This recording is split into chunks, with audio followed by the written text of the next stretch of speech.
오늘 우리에게 주신 하나님의 말씀은 요한복음 7장 53절에서 8장 11절 말씀입니다. 이 계시의 말씀을 볼 때 다 일어나셔서 한 목소리로 합독하도록 하겠습니다. 시작. 다 각각 집으로 돌아가고 예수는 감난산으로 가시니라. 아침에 다시 성전으로 들어오시니 백성이 다 나오는지라 앉으사 그들을 가르치시더니 서기관과 바리새인들이 음행 중에 잡힌 여자를 끌고 와서 가운데 세우고 예수께 말하되 선생이여 이 여자가 간음하다가 현장에서 잡혔나이다. 모세는 율법에 이러한 여자를 돌로 치라 명하였거니와 선생은 어떻게 말하겠나이까. 그들이 이렇게 말함은 고발할 조건을 얻고자 하여 예수를 시험함이러라. 예수께서 몸을 굽히사 손가락으로 땅에 쓰시니 그들이 묻기를 마지 아니하니라.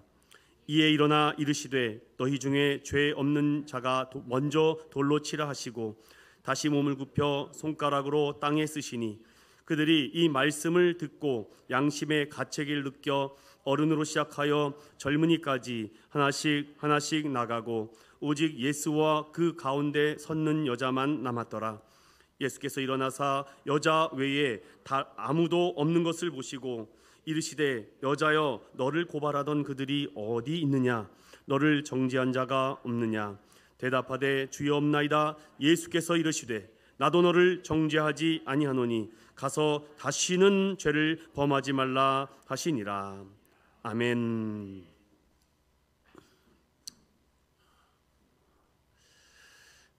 요한의 복음의 말씀을 다시 증거합니다. 우리 제목을 따라 볼까요? 살리고자 하십니까? 죽이고자 하십니까?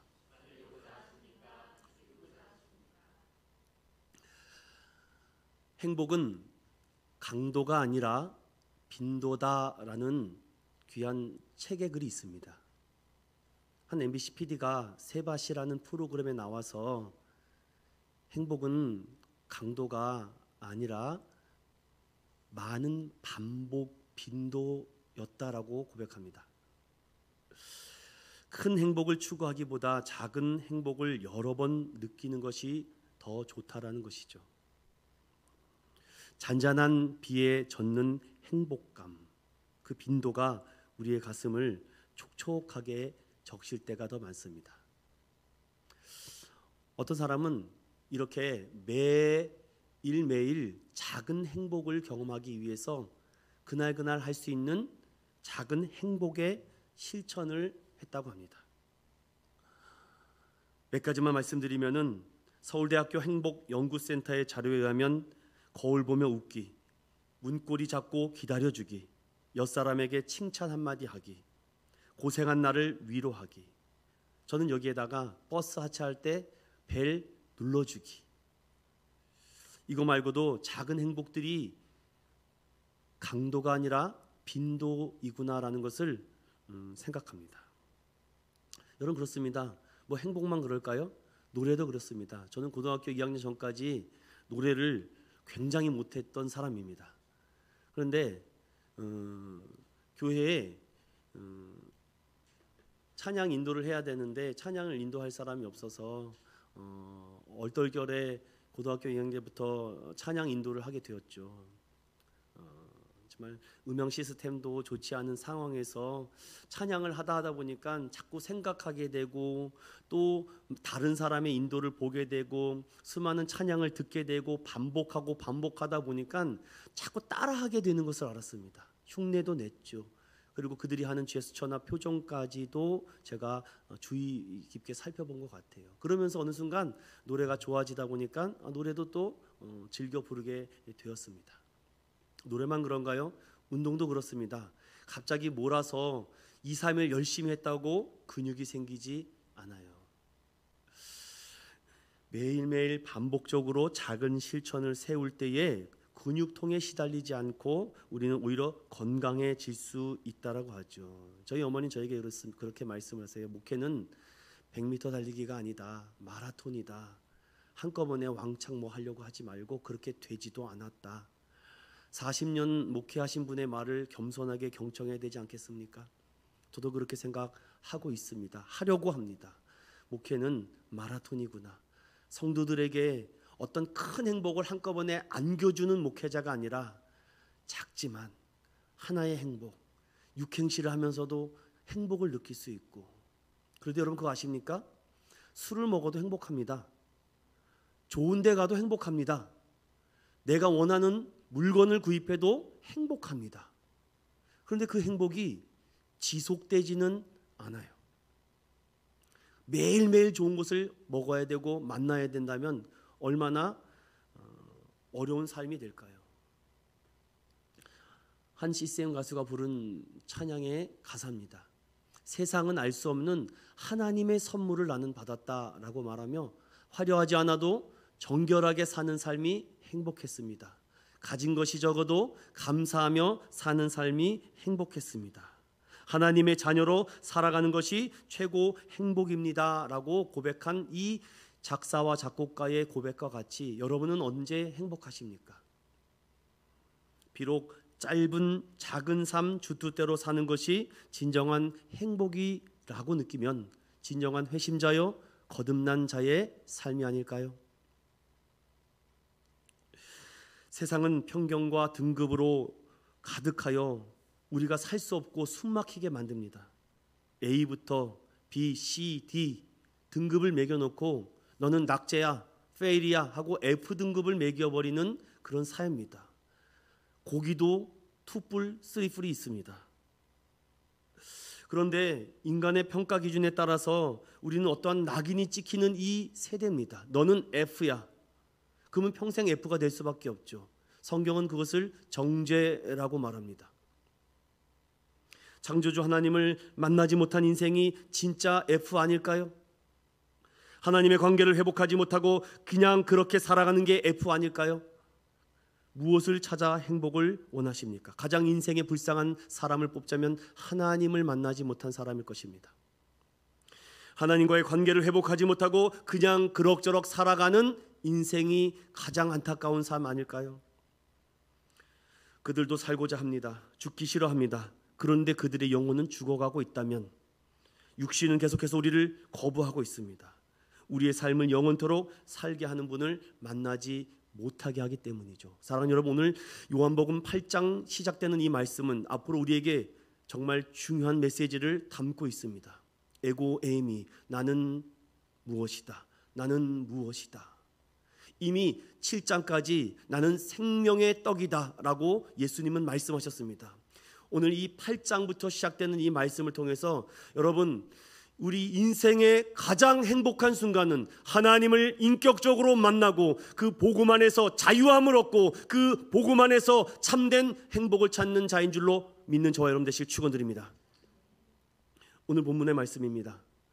오늘 말씀은요, 다른 사본에는 없고 요한복음에만 드러나고 있고 담겨져 있는 말씀입니다. 그래서 요한복음 7장 53절에 대괄호가 쳐 있습니다.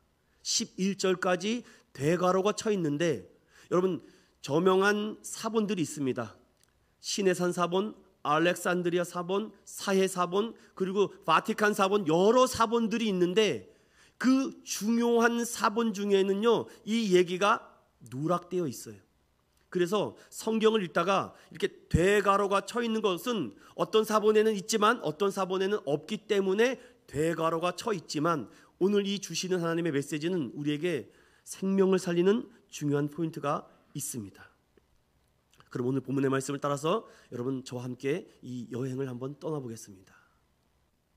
7장까지 바리새인들과 서기관들과 이 유태인들은 예수라면 아주 치가 떨립니다. 아우, 저놈 때문에 내 밥통 그릇 뺏겨서 점점 사람들은 성전으로 찾아와 성전세와 헌금을 드리는 것이 아니라 예수를 따라가는 것입니다. 예수가 있는 곳에는 사람들이 수십, 수백, 수천 명이 모이기 시작하니 교회의 성전은 점점 텅텅 비어가고 바람만 날립니다. 왜 이런 일이 자꾸 벌어질까요? 성경은 이렇게 말합니다. 그들이 가르치는 진리와 예수가 가르치는 진리가 완전히 충돌되기 때문입니다. 그런데 예수 그리스도가 가르치는 그 말씀을 듣는 성도들은요, 마음의 변화가 일어납니다. 마음에 새로운 진리가 찾아와서 내가 지금까지 이러한 설교를 들어본 적이 없다라고 말하죠. 7장 전까지 그들은 안식일 날 예수가 성전에 찾아와서 이 상을 뒤집고 소와 양과 염소를 쫓아내며 채찍을 만들면서 막 분노하시는 예수 때문에 기분이 아주 안 좋습니다. 그리고 안식일 날 38년 된 병자를 고친 이 사건 때문에 율법을 어겼다는 것이죠. 이외에도 여러 사건으로 계속해서 마찰이 빚어집니다. 그러니 이들이 어떻게 해서든지 예수를 잡아 죽이려고 하지만 잡을 이유는 많겠지만 명분이 없는 겁니다. 명분. 사랑 믿음의 성도 여러분, 저는 여기서 하나님의 진리를 하나 또 깨달았습니다. 사람들이요, 상대방을 죽이려고 하는 데는 왜 이렇게 아이디어가 많습니까? 여러분 아세요? 지금도 지구촌에 80억 명을 죽일 만한 무기가 전 세계에 가득하다고 합니다. 그런데 왜 코로나 하나 못 잡습니까? 그렇게 사람을 살상할 무기는 몇 번을 죽이고도 남는다고 하는데 사람을 살리는 방법과 아이디어는 왜 찾지 못할까요? 죽이고자 합니다. 너를 짓밟아야지 내가 올라갈 수 있게 되기 때문에 무한 경쟁의 사회입니다. 정말 무섭습니다. 사람이 이렇게 무섭습니다. 죽이려고 하는 방법과 아이디어는 그렇게 넘쳐나면서 생명을 살리고자 하는 아이디어와 방법은 왜 찾지 못할까요? 그래서 교회가 이 땅의 마지막 소망입니다. 교회는 살리는 역할을 하는 것이죠. 여러분 회사 생활하시고 직장 생활하시는 분들 보세요. 어느 정도 높아 보면요, 위에서 누르죠. 위에서 치고 올라오죠. 이러지도 저러지도 못하고 실력과 능력이 딸리면은 빨리 사표 써야 되는 것입니다. 교회만이 생명을 살리려고 합니다. 우리는 지금도 영적인 싸움을 계속하고 있다는 거 잊지 마십시오. 사탄 마귀도 쉬지 않고 일합니다. 조금만 틈을 주고 방심했다간 순간에 무너지게 되죠. 이 사건은 초막절이 끝난 이후의 사건에 그들이 예수를 잡으려고 했지만 잡으러 가려고 했던 경비병마저 마음의 변화를 얻었고, 그리고 그 중에 니고데모라는 이 사람마저도 마음의 변화가 찾아와 어떻게 하면 예수를 잡을까? 어떻게 하면 예수를 넘어뜨릴까? 흔들어 버릴까? 어떻게 하면 그 인기를 하루아침에 곤두박질 치게 할까? 온갖 머리를 간과합니다. 여러분, 우리가 그런 사람들, 그런 힘을 가진 사람들을 어찌 이기겠습니까? 예수님도 이 땅에 오셨을 때 가장 먼저 무엇으로 시작했고 무엇으로 마치지 아십니까? 마가복음 1장 35절을 읽습니다. 시작. 새벽 아직도 밝기 전에 예수께서 일어나 나가 한적한 곳으로 가사 거기서 기도하시더니, 예수님의 반복적인 곳은요, 예루살렘에 있으면 항상 올리브산인 감람산으로 올라가서 기도하시고 마친 후에 새벽을 마치고 기도한 다음에 다시 성전으로 오시는 이 반복적인 삶을 삽니다.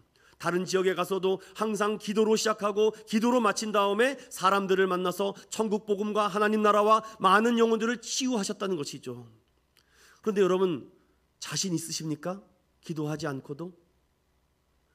여러분, 기도하지 않고도 오늘 어떻게 출근하십니까? 기도하지 않고 어떻게 퇴근하십니까? 우리의 영혼이 그렇게 잠들어가고 있다는 것입니다. 왜 운전을 하면서 기도하지 못하십니까? 왜 아이들을 학교 보내면서 손 한번 잡아주며 기도해 주지 못합니까? 방심했다간 순식간에 무너집니다. 예수님도 새롭게 출발하기 전에 반드시 새벽을 깨우며 기도로 시작했다는 것이죠. 오늘 성경은 이렇게 시작합니다. 예수님께서 기도를 마치시고 감람산에 일찍이 아침에 내려와 성전으로 들어가십니다. 그런데 성전에 들어가는데 거기에서 사람들이 말씀을 들으러 찾아왔는데 서기관과 바리새인들이 음행 중에 잡힌 여자를 끌고 와서 그 가운데 세우고, 선생여 이 여자가 간음하다가 현장에 잡혔다, 모세 율법에 의하면 돌로 쳐 죽이라고 하는데 선생은 어떻게 할 것입니까? 레위기와 신명기의 말씀에 보면 레위기 20장 11절에 유부녀가 간음 시에 그 간부와 다 돌로 쳐 죽이라고 말합니다. 신명기 22장 22절부터 24절은 유부녀가 동침을 했을 때 죽이고, 약혼한 처녀가 독침 시 돌로 모두 죽이고, 성폭행한 남자가 있을 때는 남자만 죽이고, 약혼하지 않은 여자가 있으면은 그 아버지께 은 50을 주고 그 욕보인 그 여인을 평생 책임져라라는 모세 율법이 있습니다. 그런데 그들이 아침에 예수님이 성전에 있다는 것을 알고 음행한 여인을 끌고 와서 예수님 앞에 놓인 다음에 간음하다가 현장에서 잡혔다라고 합니다.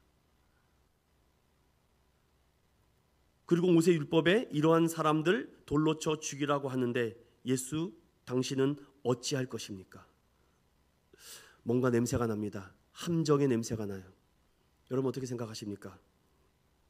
눈에 가시와 같은 예수님을 고소하려고 가늠한 여인을 현장에서 잡아서 끌고 왔습니다. 어찌 보면 가늠하다 잡혀온 여인은 희생양일 수 있습니다.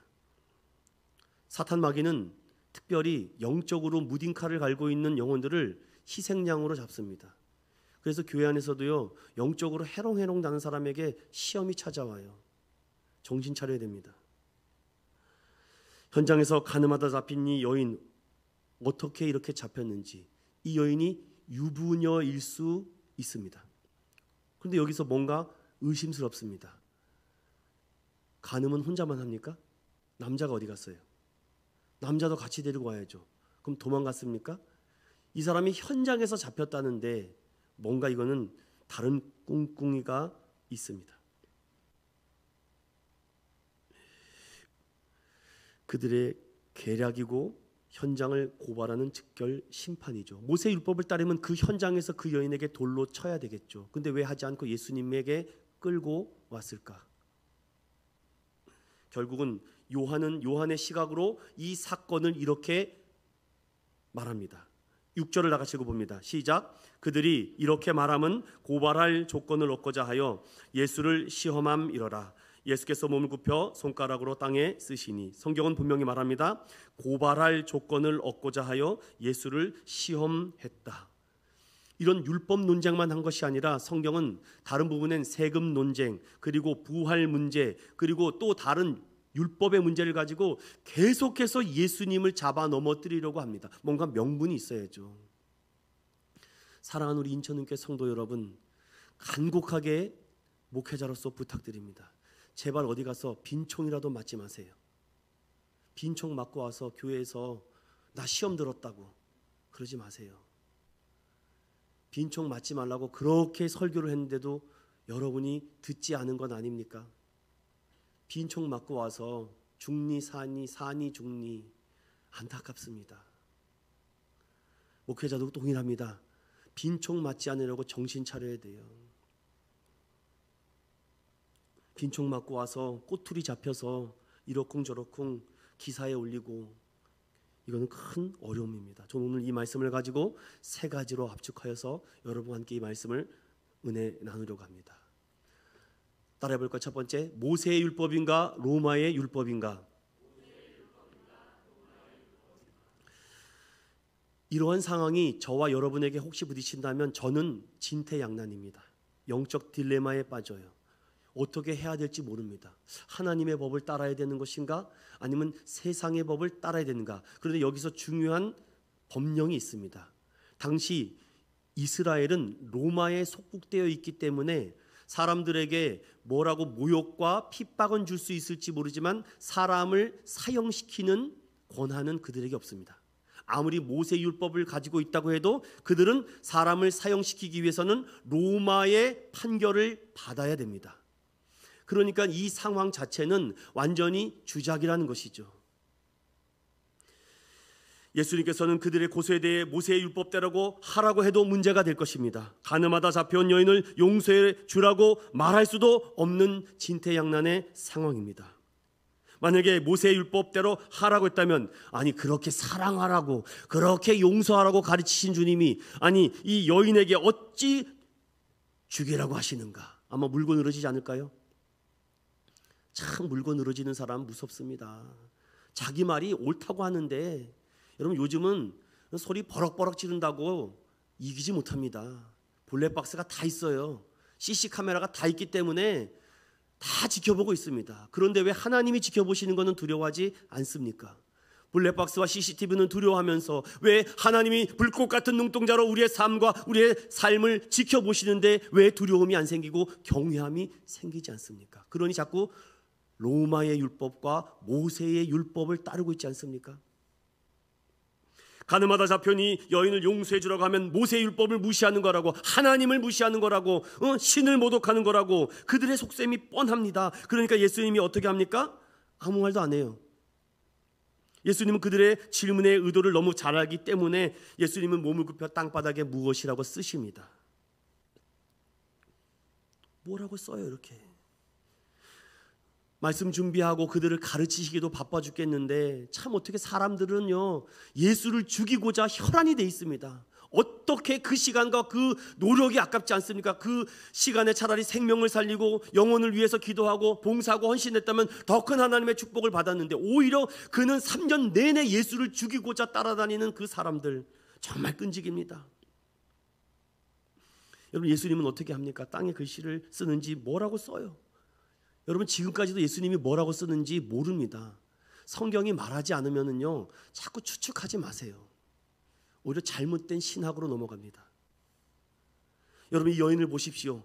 그냥 끌려왔을 것 같습니까? 이렇게 깨끗하게 옷 입고 아마 끌려올 때부터 엄청난 매질과 정말 엄청난 침박 모욕과 비방과 온몸에 막 찢어지지 않았을까요? 온몸에 상처 투성이 심한 모욕과 구타로 인해서 그 여인 몸은 먼저 마음 다 망가져 있었을 것입니다. 그들은 오직 하나만 생각합니다. 그 여자를 율법을 얻었기 때문에 죽여야 한다. 여러분 어떻게 해야 되겠습니까? 완전히 짜고 치는 고스톱입니다. 오늘 이 말씀을 통해서 저는 가슴의 목회자로서 온갖 속설이 난무하는 이때에 누구를 희생양으로 잡으려고 할까? 제일 만만한 게 교회예요. 코로나 걸렸다 하면 교회를 잡았다 들었다 놨다 합니다. 앞으로도 그럴 것입니다, 여러분. 사람을 모함하고 죽이려는 그 심보가 거기에 종교의 힘까지 더해지면은요 더 무서워집니다. 세상에 잘못된 종교관을 갖고 있으면 사람을 살린다고 말하면서 죽일 수 있습니다. 교회도 그럴 수 있습니다. 하나님의 은혜가 없는 교회, 십자가 사랑이 없는 교회, 사랑이 없고 종교심만 남은 교회, 복음과 율법이 아닌 율법과 윤리만 남은 것. 어떤 분이 이렇게 얘기하더라고요. 제발 교회가 상식만 지켜도 은혜가 있다고. 교회가 상식을 안 지킨다고.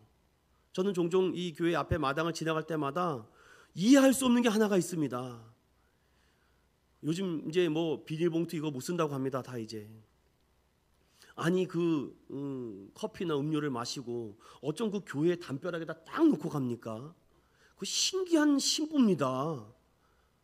와, 어쩌다 저럴겠지. 그런데 그것도 다 마신 게 아니라 반쯤 남겨놓고 이거 어떻게 하라는 겁니까? 이물질 있고 소주병을 놓은 사람들 있질 않나? 온갖 잡동 쓰레기를 놓지 않나? 그래서 참 고민됩니다. 이 앞에 이 화단을 어떻게 해서 다시 바꿔야 되지 않겠는가?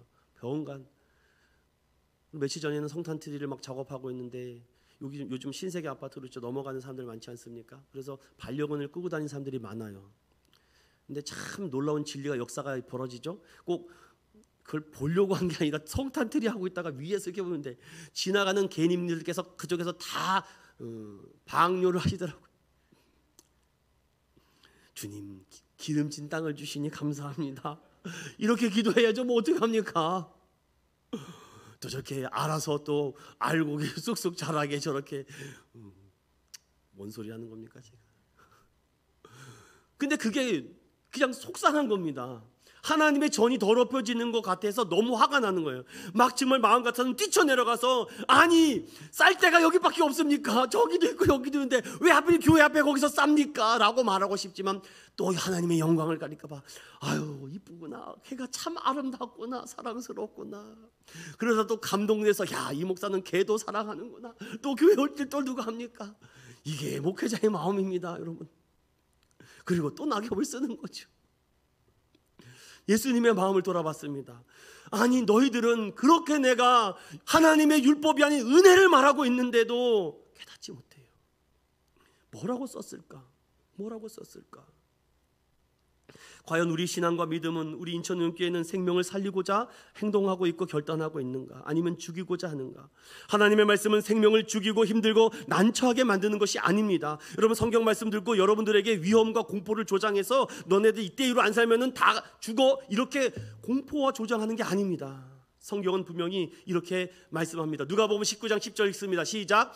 인자가 온 것은 잃어버린 자를 찾아 구원하려 함이라. 우리 한 번 더 봅시다. 시작. 인자가 온 것은 잃어버린 자를 찾아 구원하려 함이라. 아멘. 예수 그리스도가 오신 목적은 단 하나입니다. 잃어버린 영혼, 죄인들을 구원하기 위해서 오신 것입니다. 그런데 서기관과 바리새인들과 유대인들은 죽이려고만 합니다.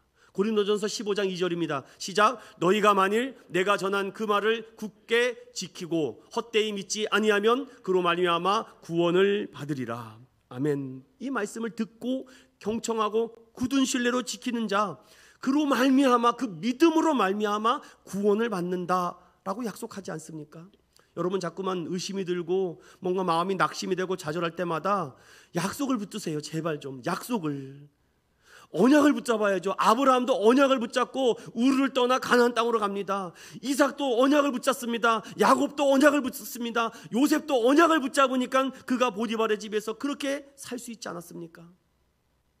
예수님이 오신 목적이 또 있습니다. 마가복음 10장 45절입니다. 시작. 인자가 온 것은 섬김을 받으려 함이 아니라 도리어 섬기려 하고 자기 목숨을 많은 사람의 대속물로 주려 함이니라. 아멘. 대속물, 이건 옛날에 노예를 살 때, 풀 때 쓰이는 속전이라는 의미가 있고 사탄에게 죽임을 당한다는 그런 의미도 있고 죄수와 사형수로 오셔서 대신 우리의 죄를 담당하기 위해서 오셨다. 그런데 오늘 성경에 이 사람들 보세요.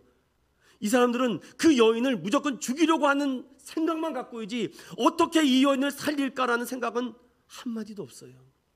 사랑하는 믿음의 성도 여러분, 믿음의 성도들도 믿음 생활하다가 잘못할 수 있습니다. 실수할 수 있고 어찌 보면 또 큰 죄를 범할 수가 있어요. 그럼 교회가 당신은 성경에 위배된 행동을 했어요, 그러니 출교, 수찬 금지, 딱 이렇게 해버립니까? 성경도 마태복음에 최하 3번 정도는 권면하라고 돼 있습니다. 먼저는 한두 사람이 찾아가야죠. 집사님 이러시면 안 돼요, 이건 아니잖아요. 그래도 말을 안 들어요. 그럼 교회에 공포를 합니다. 아무개 집사님이 이러한 큰 죄를 점했습니다. 어떻게 할까요? 그럼 교회가 그 영혼을 살리느냐 죽이느냐 회의를 하겠죠. 살리고자 한다면 어떻게든 살리려고 해야죠. 그럼에도 불구하고 그가 거부하고 죄에서 돌이키지 않으면 교회는 당회권을 가지고 선포합니다. 출교, 수창금지 6개월, 1년. 그런데 정말 그 공부도 하지 않은 이상 어느 교회도 나가라고 한 교회는 들어보지 못했습니다. 제가 율법에 기록된 대로 벌을 내리는 것이 하나님을 잘 섬기는 것이라고 생각하는 분들도 있을지 모르겠습니다. 정말 하나님을 잘 섬기는 것이 무엇일까? 예수님을 믿는다 하면서도 생명을 구하고 진리를 선포한다고 하면서도 은혜와 사랑이 없다면, 그들을 어떻게 해서든지 힘으로 짓밟고 빼앗고 죽이려 한다면 율법을 잘 지킨다고 해도 무슨 소용이 있습니까? 영혼이 죽는데. 여러분이 좋아하시는 목사님들의 설교가 있을 것입니다. 솔직히 제가 죄송합니다. 까놓고 한번 얘기해 볼까요? 왜 그분들의 설교를 찾고 들으십니까? 설교를 잘해서는 2-3번째 문제입니다. 진짜 그분들의 설교를 듣고자 하는 분은 그분의 인성 때문에 그렇습니다. 말씀대로 살아가는 인성, 말씀대로 언약대로 살려고 하는 몸부림, 그 자기가 설교한 대로 살아가고 그대로 하려고 하는 그 모습의 진솔함과 솔직함에 감동돼서 설교를 들으려고 합니다. 설교의 내용은 다 똑같습니다. 예수 잘 믿고 하나님 나라 가자는 것이지 뭐 새로운 진리가 나타나는 것이 아닙니다. 오늘 요한복음 8장의 설교만 해도 1000개가 넘는 설교가 인터넷에 쫙 깔려 있습니다. 여러분이 취사선택일 거죠. 어떤 것을 듣든지. 그런데 여러분도 아무나 안 들을걸요. 그분의 인성과 그분의 성품을 따라서 요즘은 듣습니다. 옛날에는 막 영성만 있으면 돼요. 막 할렐루야 하면은 막 그분의 설교 들으면 막 영역이 임한다고 하지만 요즘은 그걸 가지고 안 통합니다. 얼마나 그들이 인성을 봅니다. 인성. 저 목사님 참 말씀대로 살아. 성도들이 벌써 말씀을 듣기 전에 감동된 상태로 설교를 들으니 그 목사님이 무슨 말을 해도 다 은혜가 되고 감동이 되죠. 여러분, 부족한 담임 목사를 용서해 주시고 말씀대로 선포한 자 입술대로 살 수 있도록 기도해 주는 저와 여러분 되시길 축원드립니다. 예수님의 마음을 살펴야죠. 마음을 살피지 말고 생명을 죽이고 있습니다. 상황은 예수님께서 땅에 무언가 쓰시고 나셔서 그들에게 이런 말을 던집니다. 너희 중에 죄 없는 자가 먼저 돌로 치라. 예수님께서 도대체 무엇을 쓰셨을까? 아무리 말해도 못 알아들으니까 거기다가 김똥개라고 썼을까요? 김똥개 몇 월 며칠 몇 년에 네 이렇게 했잖니 이렇게 썼을까요? 너무 이게 상상의 나래가 넓어요. 이 죽일 놈들 에레이 뭐 이렇게 썼을까요? 저주를 썼을까요? 여러분, 다른 성경에는 땅에 누군가의 이름을 쓰는 것은 하나님의 저주를 받았다는 성경 말씀이 있습니다. 그런데 그것 제외하고 정말 중요한 것은 여러분, 우리의 이름이 어디에 기록돼야 됩니까? 생명책에 기록이 돼야죠. 하나님 나라 생명책에 기록된 것을 가지고 기뻐하라 그러지 않았습니까? 전도를 하고 돌아온 제자들과 70인들이 막 기뻤다며, 예수님 예수님, 제가 예수님 말씀에 순종해서 복음을 전하고 전도를 하니까 귀신도 나가고 병도 고침받고 정말 놀랍습니다. 와, 신난다라고 하는데 예수님이 탁 사랑하는 제자들아, 그걸 가지고 기뻐하느냐? 너희의 이름이 하늘나라에 기록되어 있는 것을 기뻐하라 라고 말씀합니다. 사람 믿음의 성도 여러분, 우리의 이름이 생명책에 기록된 줄로 믿습니다. 너희 중에 죄 없는 자가 먼저 돌로 치라. 너희들은 다 죄인이라는 말씀을 하고 싶어서일까요? 가늠하다 잡혀온 여인을 정죄할 자격이 너희에게 없다는 말씀을 할까요? 누구도 이 여인에게 돌 던질 자격이 없다는 말씀을 하고 싶어서일까요? 아니면 예수님께서 이 말씀을 하고 성령이 감동받아서 그들이 회개하고 자복했을까요? 죄송하지만 여기 모인 사람은 하나도 회개하지 않았습니다. 너희 중에 죄 없는 자가 돌로 치라라고 한 이 얘기를 듣고도 회개한 사람이 한 명도 없어요. 수치로 부끄러움이 생각나서 그들의 움켜쥐었던 돌을 내려놓은 것이 아닙니다. 도둑이 제발 저려서 그럴까요? 이러한 상황을 대부분 신학자들은 이렇게 함축해서 신명기 17장 7절에 이렇게 말하고 있습니다. 여러분 한번 읽어보겠습니다. 시작. 여기 말고 여기요. 시작. 이런 자를 죽이기 위하여는 증인이 먼저 그에게 손을 댄 후에 뭇 백성이 손을 댈지니라. 이 말씀은요, 그 여인을 죽임에 책임을 질 수 있는 증인이 될 사람을 의미합니다. 자, 이 여인이 현장에서 가늠하다 잡혔습니다. 누가 증인 될 것입니까? 그냥 죽일 수 없어요. 증인 나오라는 겁니다. 내가 봤어요. 내가 현장에서 가늠하다 하는 걸 봤다니까요. 내가 증인 되겠습니다. 최소 2-3명의 증인이 있어야지 판결이 가능합니다. 너희 중에 죄 없는 자가 먼저 돌로 치라라고 말을 하는데, 그 얘기를 듣고 성경은 어떻게 얘기합니까? 다시 예수님께서 땅에 손가락을 뭐라고 쓰시니까 양심의 가책을 느꼈대요. 그리고 어른으로 시작하여 젊은이까지 하나씩 나가고 돼 있어요. 헬라어 보면요, 이 나갔다는 말이 이 현장 가운데 예수님과 이 여인이 있는데 돌멩이를 내놓고 집으로 갔다는 얘기가 아닙니다. 뒷걸음 치는 거예요. 이렇게. 나는 증인 될 수 없어. 세상이 이렇게 잔인합니다. 우리가 절대절명의 위기 속에 사람들은 등을 돌려버립니다. 그러면 교회는 어떻게 될까요?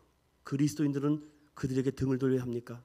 세상 사람들은 다 증인되고 싶지 않아요. 책임지고 싶지 않아요. 하나님 왜 나에게 이런 아들을 주셨습니까? 책임지고 싶지 않아요. 왜 이런 딸을 주셨습니까? 책임지고 싶지 않아요. 그래서 어른으로부터 젊은이까지 하나씩 나갔다. 뒷걸음친 겁니다. 아무도 그 여인을 살리고자 하는 증인되는 사람이 없어요. 오늘 이 요한복음 8장의 핵심이 이제 드러나는 것입니다. 아무도 그 여인을 살리고자 증인되려고 하지 않아요. 여러분, 세상이 무섭습니다. 예수님께서 그렇게 그들에게 말해도 한 명도 내가 그 여인을 위해서 증인되겠다라고 하는 사람이 없어요. 그녀가 당연히 죽여야 된다라는 것은 말하지만 그 여인을 살리고자 하는 증인이 되고 있지는 않습니다. 그들의 관심은 오직 죄가 없는 예수에게 죄를 뒤집어 만들어서라도 넘어뜨리고 정죄하려고 하는 생각밖에 없습니다. 말씀이 살아있는 곳은요, 떨림이 있어요. 저는 이제부터 여러분들에게 제가 이 말씀을 준비하면서 떨렸던 부분을 말씀드리고 마무리하려고 합니다. 새로운 길은 분명히 열려있다.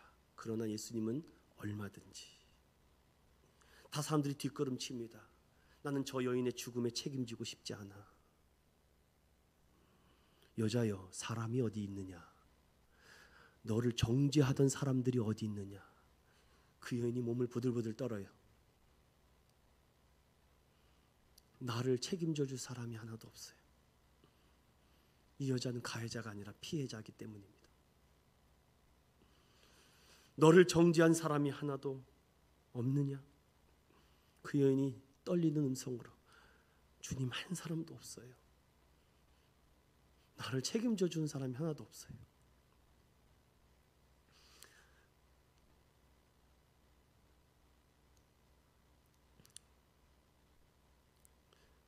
나를 책임져 주는 사람이 하나도 없다니. 이 여인이 절망하지 않았을까요? 예수님 그 여인에게 말씀하십니다. 나도 너를 정죄하지 않겠다. 나도 너를 죄인 취급하지 않겠다는 것입니다. 가서 이제부터 다시는 죄를 짓지 말아라. 그 흥분하고 열광했던 그 사람들은 다 어디에 갔습니까? 교회를 뜨겁게 예배하며 찬양하고 그렇게 하나님을 찬양했던 그 수많은 성도들은 어디 갔습니까? 그 현장에 오직 예수님과 가늠하다 붙잡혀온 여인만 남았습니다. 예수님께서 여자 외에 아무도 없다고 합니다. 저는 이렇게 말씀하시는 것 같아요. 괜찮아, 괜찮아, 염려하지 마라. 왜 그렇게 말씀할 수 있었을까요? 바리새인들과 유대인과 서기관들은 그녀를 정죄할 수 없습니다. 모든 사람이 죄를 범하였음에 하나님의 영광에 들어가지 못하고 의인은 없나니 하나도 없기 때문입니다. 누가 누구를 정죄합니까? 상대방의 티를 봅니까? 내 눈에 들보를 보지 못합니까? 그런데 유일하게 정죄하실 수 있는 분 한 분이 있습니다. 예수님. 예수님은 그 여인을 충분히 저주하고 심판하고 형벌을 줄 수 있음에도 정죄하지 않습니다. 이게 은혜입니다. 이게 은혜예요. 얼마든지 우리의 삶과 행복을 추구하며 따라갔던 우리의 잘못된 삶에 얼마든지 주님께서 우리의 양심에 마음에 사랑하는 집사님, 그때 준 은혜와 그때 준 사랑과 그때 준 감동은 왜 잊어버리고 오늘 어디서 방황하십니까? 왜 행복을 거기서 찾고 있습니까? 오늘 주님을 만나고 하나님께 찬양과 경배와 예배드림이 기쁨인데 얼마든지 정죄하고 심판할 수 있음에도 그녀를 복음으로 채워줍니다. 다시는 너를 죄인이라고 취급하지 않겠다. 그 여인의 마음의 질병이 치유가 돼요. 예수님은 우리가 지은 죄를 정죄하지 않습니다. 예수님 앞에 용서받지 못할 죄는 없습니다. 예수님 앞에 용서받지 못할 죄는 없습니다. 예수님은 구약과 다르게 지워주신다. 내가 대신 너의 죄악을 지워버린다. 보이지도 않게 하겠다. 저기 깊은 바닷속에 던져버렸다. 찾지도 않고 묻지도 않을 것이다. 다시는 너를 정죄하지 않겠다. 예수님께서 우리의 모든 죄를 용서해 주셨기 때문입니다. 그 여인에게 지금까지 들어보지 못했던 얘기를 들어보지 않습니까? 괜찮아, 그래 괜찮아.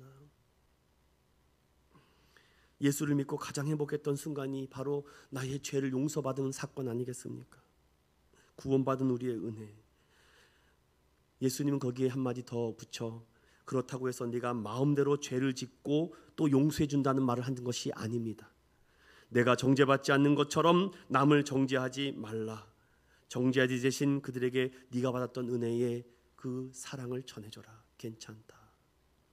이미 사마리아 여인을 만나면서 그녀에게도 괜찮아, 괜찮아. 그 여인의 감동이 사마리아 여인은 뛰어가 온 동네에 내가 메시아를 만났다. 와보라. 로마서 8장 1절부터 4절을 함께 봅니다. 시작. 그러므로 이제 그리스도 예수 안에 있는 자에게는 결코 정죄함이 없나니 이는 그리스도 예수 안에 있는 생명의 성령의 법이 죄와 사망의 법에서 너를 해방하였습니다.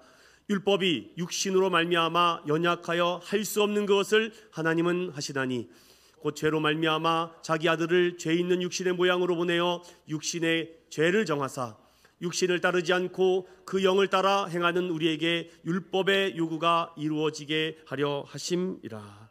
아멘. 사람들은요 근본적으로 참 부정적인 사람입니다. 미국 의학협회 논문지를 보니까 이런 글이 있어요.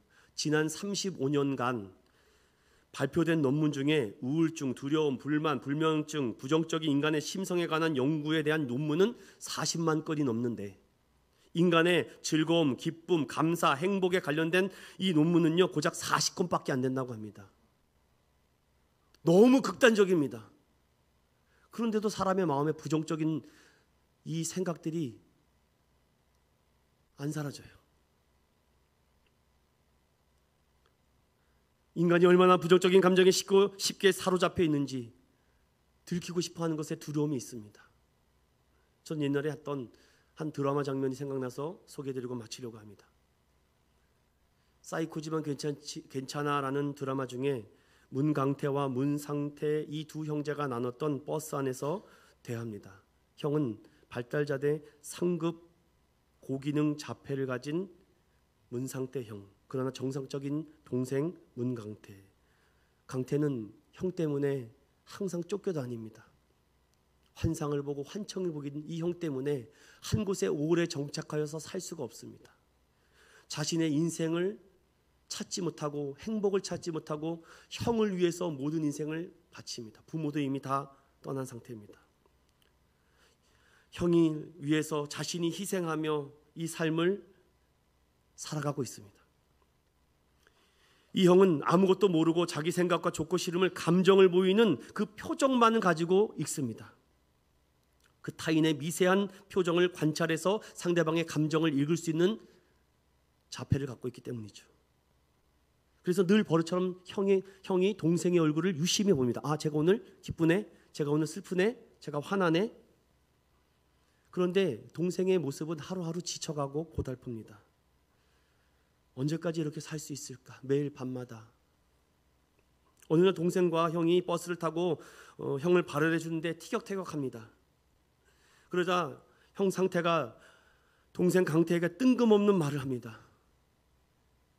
넌 밤마다 개소리를 내. 넌 밤에 개소리를 낸다고. 순간 동생이 당황합니다. 그러면 이런 얘기를 해요. 개소리, 아프면 잘 때 개소리를 내. 너는 밤에 개소리를 내. 라고 말하자 형 나 아픈 데 없어. 그러자 형 상태는요. 마음이 아파서 라고 말하며 몸은 정직해서 아프면 눈물이 나지. 마음은 거짓말쟁이라 아파도 조용하지. 그래서 잠들면 날몰래 개소리를 내며 울지. 낑낑낑. 마음이 아프니까 낮에는 들키지 않습니다. 밤에 잘 때는요 숨길 수가 없어요. 마음이 아프니 자꾸 개소리가 난다고 하는 이 형의 마음에 온몸이 무너지는 거죠. 아, 자폐를 갖고 있는 형이 내 마음을 알아주고 있구나. 마음이 아픈 것인데 여러분은 지금 괜찮습니까?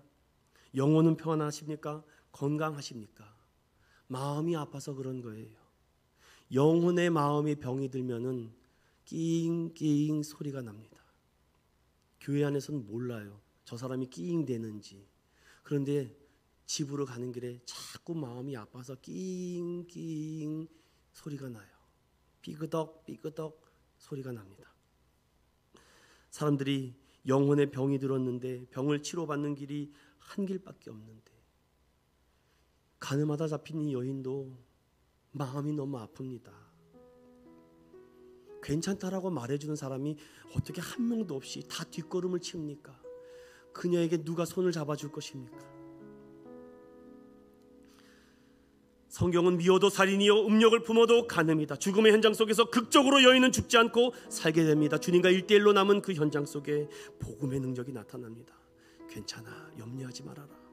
내가 너와 함께 하겠다.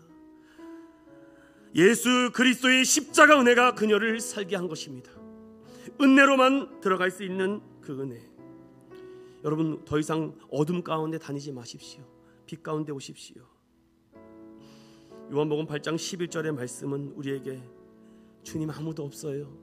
나를 찾는 이도 없고 나를 위해서 기도해 주는 이도 없습니다. 염려하지 마라. 내가 너와 함께 하겠다. 나도 너를 정죄하지 않겠다. 이것이 복음이에요. 여러분 이러한 얘기는 예수 그리스도 외에는 해주시지 않습니다. 성경은 우리에게 이렇게 말씀합니다. 주 안에서 항상 기뻐하라. 내가 다시 말하노니 기뻐하라. 너희 관용을 모든 사람에게 알게 하라.